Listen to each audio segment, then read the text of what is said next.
सुनो भाग्यवान, मैं खेत जा रहा हूँ। तुम चिट्टू का अच्छे से ख्याल रखना। हाँ जी, आप चिंता मत कीजिए। मेहनत ज्यादा मत करना, दोपहर में लौट आना। मेहनत तो करनी ही पड़ेगी भाग्यवान, तभी पेट भर पाएंगे। चलो, अब मैं चलता हूँ।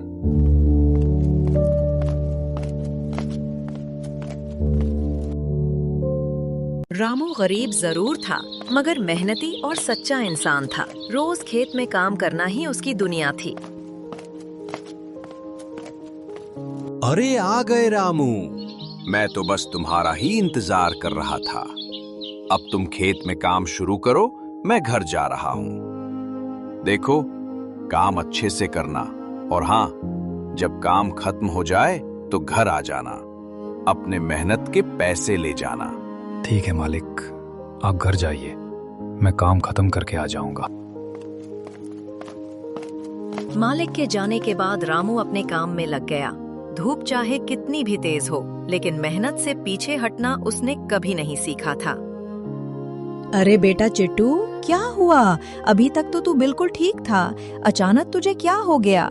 माँ, मुझे पेट में बहुत दर्द हो रहा है।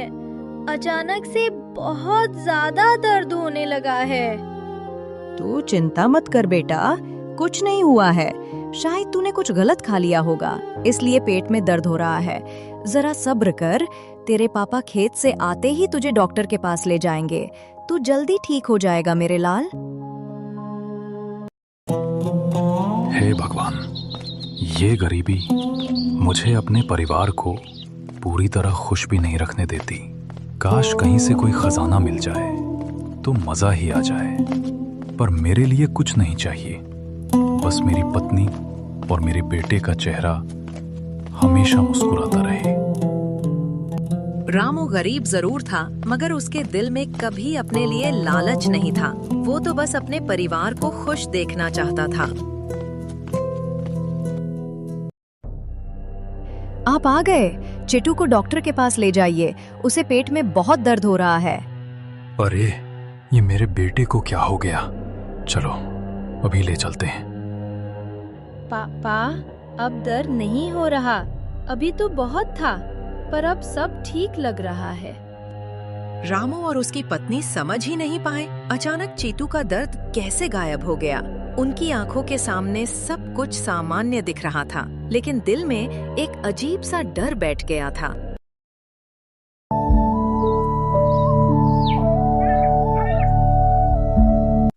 चिट्टू अभी तक सो रहा है। कोई बात नहीं, सोने दो उसे। वैसे भी कल जो उसके पेट में दर्द हुआ था, तब से वो थोड़ा बीमार सा लग रहा है। मैं खेत जा रहा हूँ भाग्यवान, तुम घर का ध्यान रखना। ठीक है जी, पर लौटते वक्त जल्दी आ जाना। मुझे चिट्टू की चिंता लगी रहती है। हाँ, तुम चिंता मत करो, मैं जल्दी आ जाऊंगा। गरीब का जीवन चिंता और मेहनत से भरा होता है, लेकिन फिर भी उम्मीद का सहारा उन्हें हर सुबह खेतों की राह पर ले जाता है। तो फिर तुम अपने बेटे को डॉक्टर के पास नहीं ले गए? जब मैं घर गया और मेरी पत्नी ने मुझे बताया पेट दर्द के बारे में, तो मेरे बेटे ने कहा, नहीं, अभी मुझे दर्द नहीं हो रहा। तो मैं उसे डॉक्टर के पास नहीं ले गया, पर वो थोड़ा कमजोर सा लग रहा था। कोई बात नहीं, तुम थोड़ा जल्दी घर चले जाना। और सुनो, कल से हमें वो जो बंजर खेत है गांव के किनारे, वहां काम शुरू करना है। रामू भाई, जल्दी चलो। आपके बेटे को अचानक से बहुत जोर से पेट में दर्द शुरू हो गया है। उसे अस्पताल ले गए हैं। चलो, आप जल्दी आओ। क्या हे भगवान, फिर से दर्द हो गया। चलो भाई, जल्दी चलो। हे भगवान, उस मासूम बच्चे पर अपनी दया बनाए रखना। उसकी छोटी सी जान पर कोई आंच ना आए। उसे स्वस्थ और सुरक्षित रखना। क्या हुआ मेरे बेटे को? कुछ गंभीर तो नहीं है ना? बहन जी, आप अभी परेशान मत होइए। आप बताइए, बच्चे के पिताजी कहाँ हैं? मुझे उनसे कुछ जरूरी बात करनी है। वो खेत पर गए हुए हैं काम करने, अभी आते ही होंगे।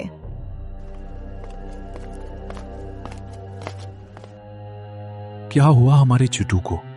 सुबह जब मैं खेत जा रहा था तब तो वो ठीक था, अचानक इतनी हालत कैसे बिगड़ गई? हाँ, सुबह तो सब ठीक था, पर थोड़ी देर बाद अचानक उसे इतना जोर का दर्द होने लगा कि मैं घबरा गई। आस पड़ोस वालों की मदद से उसे यहाँ ले आई।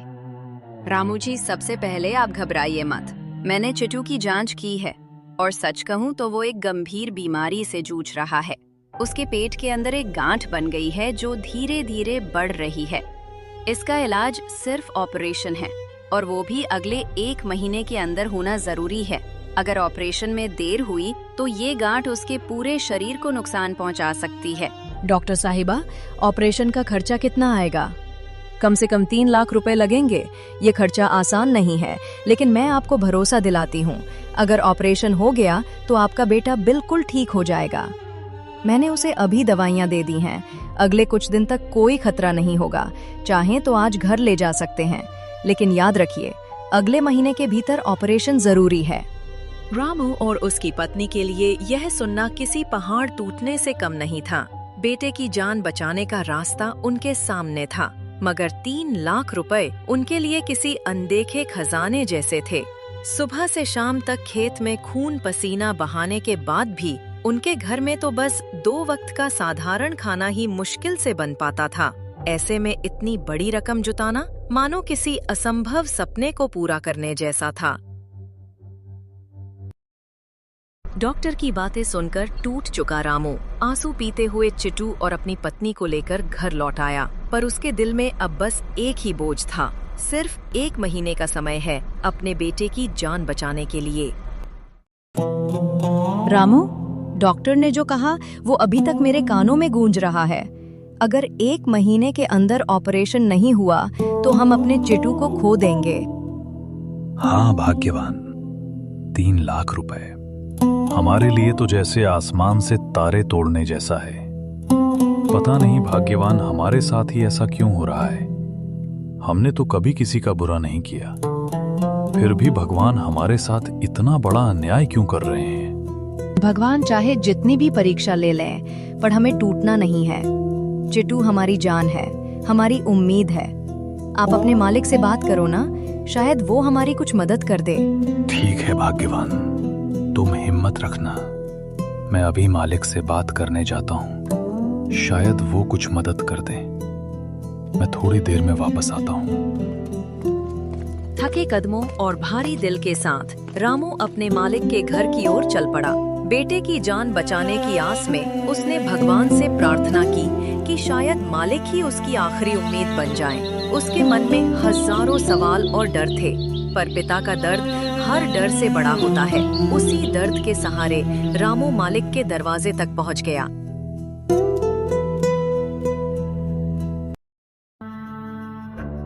मालिक, एक बड़ी मुसीबत आ पड़ी है। मेरा बेटा चिटू बहुत बीमार है। डॉक्टर ने कहा है कि 1 महीने के अंदर उसका ऑपरेशन करना पड़ेगा और उसका खर्चा 3 लाख रुपए आएगा। मालिक, मेरे पास तो खाने भर के भी पैसे नहीं बचते। इतनी बड़ी रकम मैं कहां से लाऊं? अगर आप मेरी मदद कर दें तो मैं पूरी जिंदगी आपके यहां काम करता रहूंगा मालिक। रामू, तेरी हालत मैं समझता हूं, लेकिन तेरे पास तो सिर्फ 1 महीने का ही वक्त है और 3 लाख रुपए देना मेरे बस की बात नहीं है। मैं तुझे बस काम दे सकता हूं, उससे ज्यादा कुछ नहीं। मालिक की बात सुनकर रामू का दिल जैसे बैठ गया। उम्मीद की जो छोटी सी किरण लेकर वो आया था वो भी बुझ गई। अब उसके सामने सिर्फ अंधेरा ही अंधेरा था और समय की सुइयां लगातार तेजी से दौड़ रही थीं। बेटे की जान बचाने के लिए उसे हर हाल में कुछ करना था, पर कैसे? ये सवाल उसके सीने को भीतर से तोड़ रहा था। हे भगवान, मुझे पूरा भरोसा है मालिक एक भला इंसान है, वो हमारी मदद जरूर करेगा। कृपा करके हमारे बेटे को ठीक रखना। मालिक की दया से ही शायद हमारी उम्मीद जिंदा रहेगी।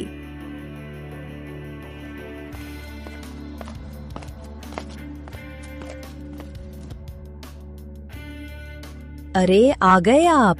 क्या कहा मालिक ने? वो हमारे चिट्टू के इलाज के लिए पैसे देने वाले हैं ना? नहीं भाग्यवान, मालिक ने पैसे देने से इनकार कर दिया है। वो हमारी आखिरी उम्मीद भी बुझ गई। हमारे गांव में उनसे ज्यादा कोई धनवान नहीं है जो हमारी मदद कर सके। अब तो कुछ भी नहीं हो सकता। रामू और उसकी पत्नी के लिए मालिक उनकी आखिरी उम्मीद थे, लेकिन जब उसने पैसे देने से इनकार कर दिया तो ऐसा लगा मानो उनकी सारी दुनिया ही उजड़ गई हो। अब उनके सामने सिर्फ अंधेरा और टूटे सपने रह गए थे। और देखते ही देखते 2 दिन बीत गए, लेकिन रामू और उसकी पत्नी के सामने हालात अब भी वैसे ही खड़े थे। बेटे की बीमारी और 3 लाख की रकम का बोझ। भाग्यवान, 2 दिन हो गए मैं घर पर ही बैठा हूँ। अब हमें कहीं से कोई उम्मीद भी नजर नहीं आ रही। मैं अब खेत जाता हूँ, क्योंकि अगर ऐसे ही घर पर बैठा रहूंगा तो आज शाम हमें भूखा सोना पड़ेगा। बाकी तो सब भगवान के हाथ में है। अगर हमारे चिट्टू को कुछ हो गया तो हम भी जिंदा नहीं रह पाएंगे। हाँ, आप खेत जाइए। आज बनाने के लिए हमारे पास कोई अनाज भी नहीं है। हमारे चिट्टू को खिलाने के लिए कुछ नहीं बचा। ठीक है भाग्यवान, मैं चलता हूँ। मालिक ने मुझे दूसरे खेत में काम करने को कहा था। 3-4 दिन हो गए, वो काम अभी बाकी ही होगा, तो मैं वहीं जाता हूँ। चाहे हालात कितने ही कठिन क्यों ना हो, पर मैं चिट्टू को भूखा नहीं सोने दूंगा। रामू भारी कदमों से खेत की ओर चल पड़ा। पीछे उसकी पत्नी की आंखों से आंसू थमने का नाम नहीं ले रहे थे। पेट की भूख और बेटे की बीमारी ने इस परिवार की नींद, चैन और मुस्कान सब छीन ली थी। रामू खेत में अकेले ही काम में जुट गया, पर उसके मन में बेटे की बीमारी और घर की तंगी लगातार उसे परेशान कर रही थी।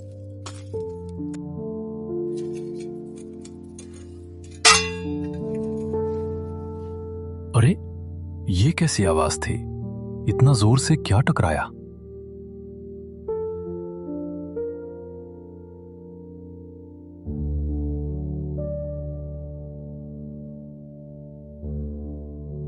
अरे, ये तो सोने के सिक्कों से भरा घड़ा है। मुझे अभी भाग्यवान को ले आना होगा, जल्दी से। रामू हड़बड़ी में घड़े को वहीं छोड़ घर की ओर दौड़ पड़ा, अपनी पत्नी को बुलाने। शायद अब उसे अपने बीमार बेटे चिट्टू को बचाने की एक उम्मीद की किरण नजर आई थी। उसकी थकी हुई आंखों में पहली बार उम्मीद चमक उठी थी।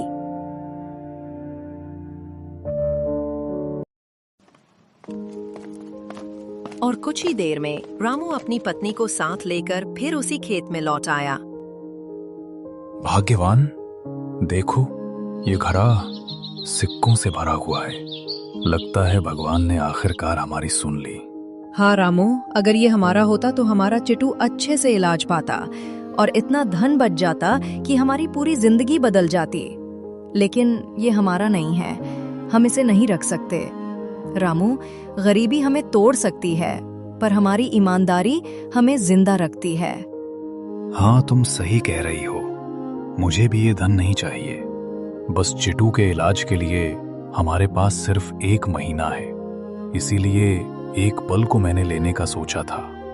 पर तुम ठीक कह रही हो, हम बेईमानी नहीं करेंगे। भगवान की इच्छा में जो होगा वही सही होगा।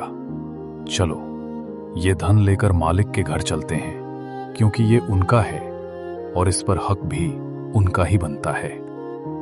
मुसीबत इंसान के ईमान की सबसे बड़ी परीक्षा होती है, और रामू ने फिर साबित कर दिया कि सच्चाई और ईमानदारी किसी भी खजाने से बढ़कर होती है।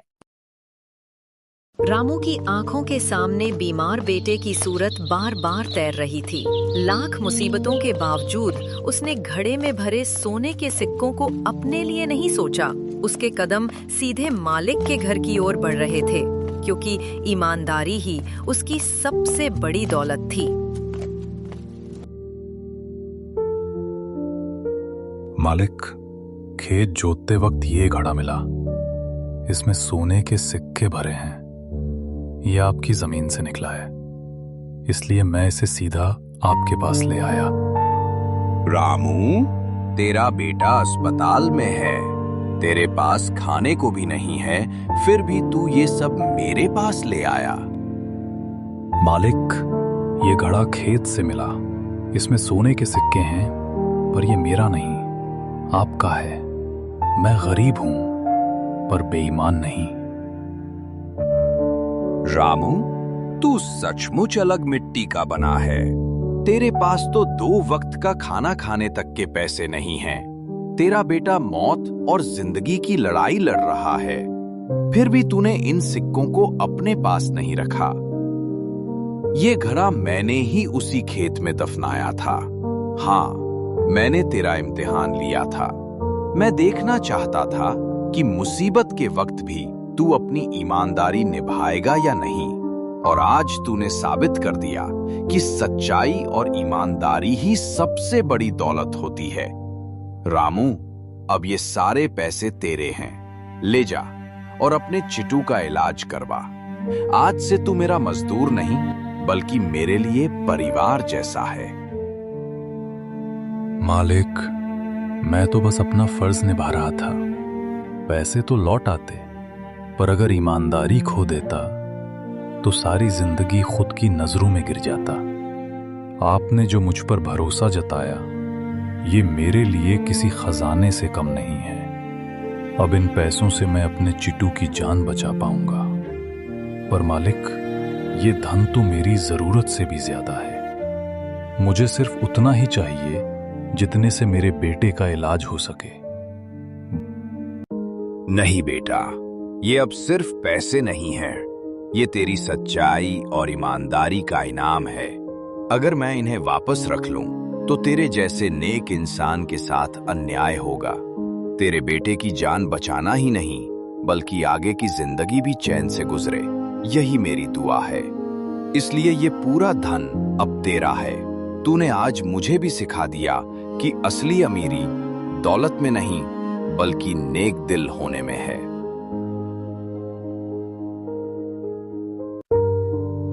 और इस तरह रामू की सच्ची ईमानदारी ने उसके बेटे की जान बचाई, और उसी ईमानदारी ने उसे इतना धन दिला दिया कि अब न सिर्फ उसका बेटा, बल्कि उसका और उसकी पत्नी का पूरा भविष्य सुरक्षित और उज्जवल हो गया। कहते हैं, सच्चाई का रास्ता कठिन जरूर होता है, लेकिन उसका फल हमेशा अनमोल और अमर होता है।